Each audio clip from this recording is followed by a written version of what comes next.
Dobrodošli natrag, dobrodošli u novu epizodu builda Daihatsu Charada, odnosno swapa, odnosno projekta, kako god želite. Ja sam Tom, a ovo je kanal Oktanski sindrom.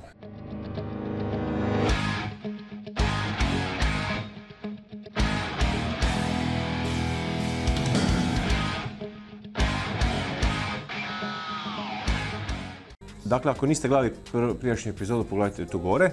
Ovo su zaostaci prijašnje epizode, dakle još uvijek nisam završio, moram ubaciti sve skupa u ovaj jack i poštekati struju. Dakle, imamo dobru vijest, to je da na ključ ide struja, motor okreće Alonsa, završavam stražnji nosač motora, još nije gotov. A danas se bavimo sa promjenom glavnog kočionog cilindra, dakle idemo na veći kočioni cilindar od Applausa i ono što je još isto super, što je došlo, a to je, dakle, dao sam opruge pjeskariti i plastificirati. Tako da sad imamo lijepe opruge kao nove. Dakle, danas se bavimo sa ovisom i sa kočnicama. Možda još neke sitnice uz to sve skupa ubacimo.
Znači u pauzi dok čekam amortizere, kap amortizera da se malo posuše jer sam ih po farbu, idemo zamijeniti, dakle, glavni kočioni cilindar. Kad radite sa UK4 uljem, pazite da vam ne kapa po autu, po laku i tako dalje, odnosno sa kočionim uljem, jer nagriza sve živo. Također bilo bi dobro imati rukavice. I ja sam stavio jednu ispod plastičnu ovako lavor u koji skupljam to što kapa.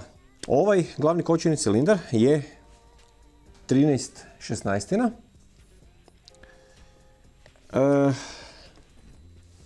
13/16, tako je.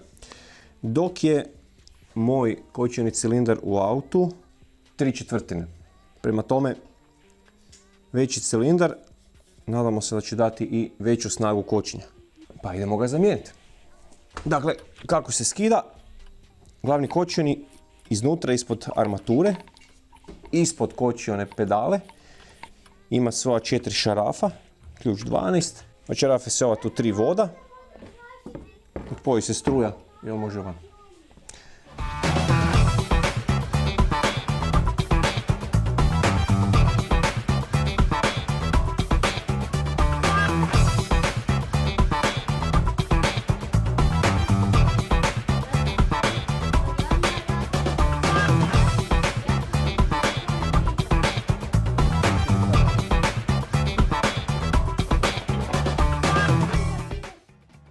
Nakon što sam pošarafio sva 4 šarafa i metnuo ovaj klin, obavezno ne zaboraviti osigurač. Inače bi negdje mogli ostati bez kočice.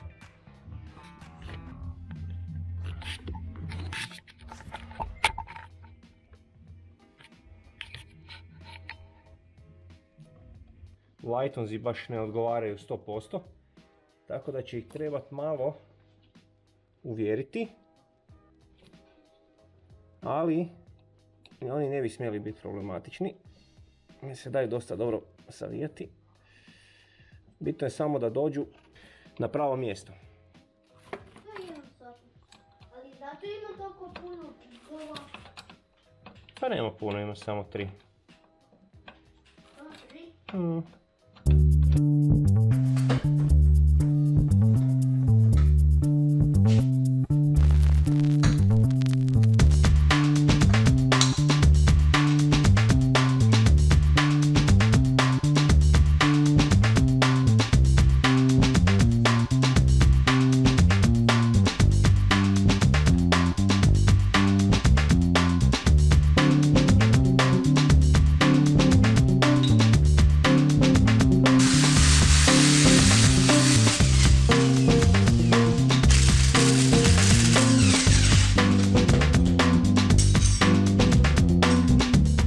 Sklopio sam sve amortizere, kao što ste vidjeli.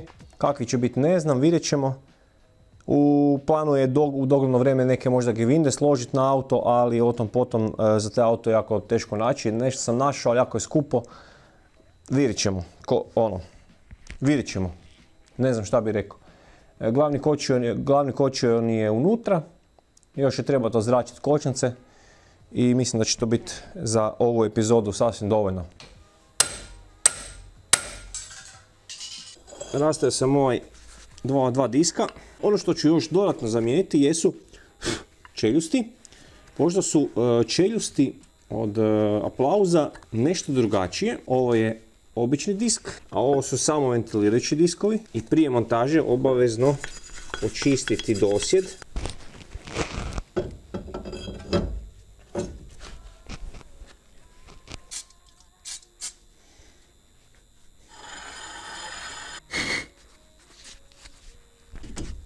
Ova strana je gore, amortizer je gore, čeljust je gore, samo ventilirajući disk je gore. Imamo upgrade kočnica i upgrade ovjesa. Sad je preostalo mi napraviti isto još na ostale 3 strane. I ostalo je dakle staviti ove šarafe na ovoj strani od rukavca. Zašto ovo mažem? Znači ovdje imam malu posudicu bakrene masti. Pa inače vam je dobro kad radite ovakve stvari iskoristiti priliku i šarafe koji vam nisu zahrđeni obavezno namazati sa bakrenom masti. Zato što ćete spriječiti prohrđavanje šarafa unutar rukavca ili neke druge cijevi, šasi ili nečega. To vam zna tako zahrđati, znači da vam se to praktički, ajmo reći, zavari. Toliko se zahrđa da se šaraf ne može više okrenuti, nego najčešće pukne. Svakako stavite na njega malo bakrene masti. Jer idući puta, kad ćete to skirati dolje, ili možda neko drugi kad će skirati dolje, će on biti zahvalan jer će se sve lagano skirati. I lako će se vaditi šarafi.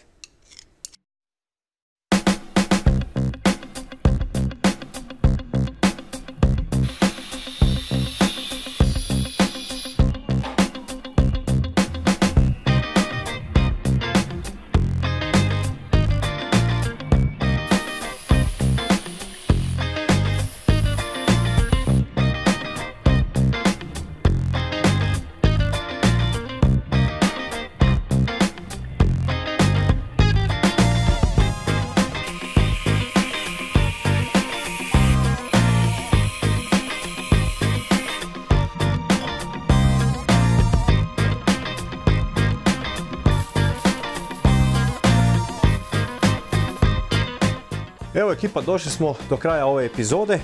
U ovoj epizodi smo, kao što ste vidjeli, upgradeali kočioni sustav na Daihatsu, jer naravno nakon ovako moćnog motora unutra mora biti i jači kočioni sustav. To je to u ovoj epizodi. Lagano se bližimo i kraju ovoga projekta. Kao što sam i rekao, kao što vi znate, već oni koji pratite, ovaj projekt je uletio prije nego što je završen projekt Civic. U idućoj epizodi, zahvaljujući našem sponzoru Repsol Hrvatska, novo ulje GTI TDI 10V40 za našeg Daihatsu 1.6 SV, također UK ulje za kočnice novo i naravno ulje u Getribu. Sva ta ulja možete pronaći na linku dolje. Ako vas zanima kako će izgledati projekt Šarad do kraja, ako vas zanima što ćemo raditi s njime, pretplatite se na kanal, stisnite jedan like i stisnite ono zvonce jer vam inače neće doći obavijest da imamo novi video. toliko u ovoj epizodi, ekipa. Pozdrav, do idućeg viđenja.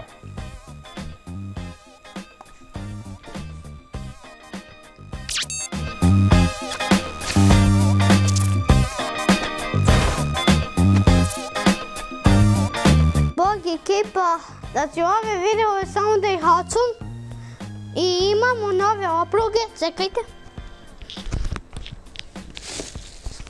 Ove. I ove opruge su od jednog mehaničara koji cuga opruge za jednu mašinu koja se zove cugalica.